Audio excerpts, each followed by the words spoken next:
அண்மை செய்தியை பார்க்கிறோம். முதலமைச்சரின் காலை உணவு திட்டம் என்பது நகர்ப்புற பகுதிகளுக்கும் விரிவாக்கம் செய்யப்படும் என்றும் ஆகஸ்ட் 26 இதற்கான பணிகள் தொடங்கப்படும் என்றும் தமிழக அரசு தெரிவித்திருக்கிறது. இது குறித்த கூடுதல் தகவல்களை செய்தியாளர் அபினேஷிடம் கேட்கலாம். அபினேஷ், இப்போ ஆகஸ்ட் 26 விரிவாக்கம் செய்யப்படக்கூடிய இந்த திட்டத்தின் முக்கியத்துவம் என்ன? இந்த விரிவாக்கத்திற்கான காரணம் என்ன?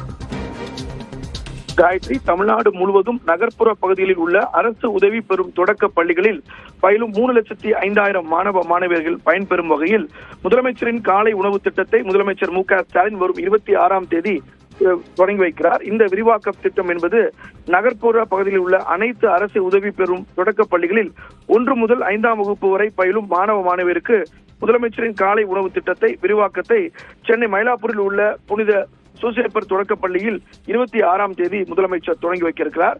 இத்திட்டத்தின் மூலம் 3.5 லட்சம் மாணவர்கள் தினசரி பயன்பெற உள்ளனர். தமிழ்நாட்டில் முதல் முறையாக இந்தியாவிலேயே முதல் முறையாக தமிழ்நாடு முதலமைச்சர் மு.க. ஸ்டாலின் கடந்த 2022ஆம் ஆண்டு செப்டம்பர் 15ஆம் தேதி அன்று பள்ளி மாணவர்களுக்கு காலை உணவு வழங்கும் முதலமைச்சரின் காலை உணவு திட்டத்தை முதலமைச்சர் மு.க. ஸ்டாலின் மதுரையில் ஆதிமூலம் மாநகராட்சி தொடக்கப்பள்ளியில தொடங்கி வைத்தார்.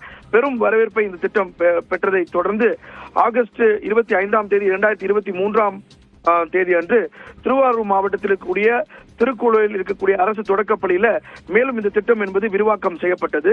குறிப்பாக இந்த திட்டம் விரிவாக்கம் செய்யப்பட்டதுக்கு அப்புறம் 30,992 பள்ளிகளில் பயனும் 18,50,000 மாணவ மாணவியர்கள் இந்த திட்டத்தின் மூலமாக பயன்பெற்று வந்தனர்.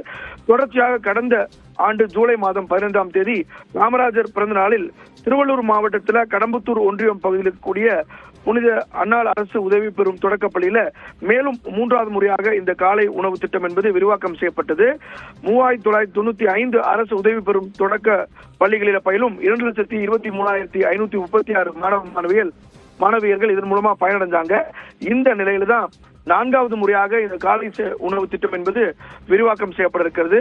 அந்த அடிப்படையில் இந்த தமிழ்நாட்டை பின்பற்றி தெலுங்கானா உள்ளிட்ட பல்வேறு மாநிலங்கள் இந்த காலை உணவு திட்டத்தை தொடங்கினாங்க.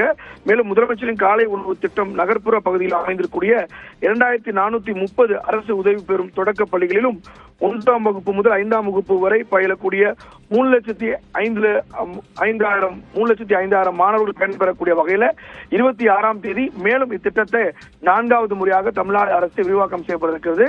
முதலமைச்சர் மு.க. ஸ்டாலின் சென்னை மயிலாப்பூரில் இருக்கக்கூடிய புனித சூசேப்பர் தொடக்கப்பள்ளியில அரசு உதவி பெறும் தொடக்கப்பள்ளியில இத்திட்டத்தை விரிவாக்க திட்டத்தை தொடங்கி வைக்க இருக்கிறார். காயத்ரி, நன்றி அபினேஷ், விவரங்களை வழங்கியமைக்காக.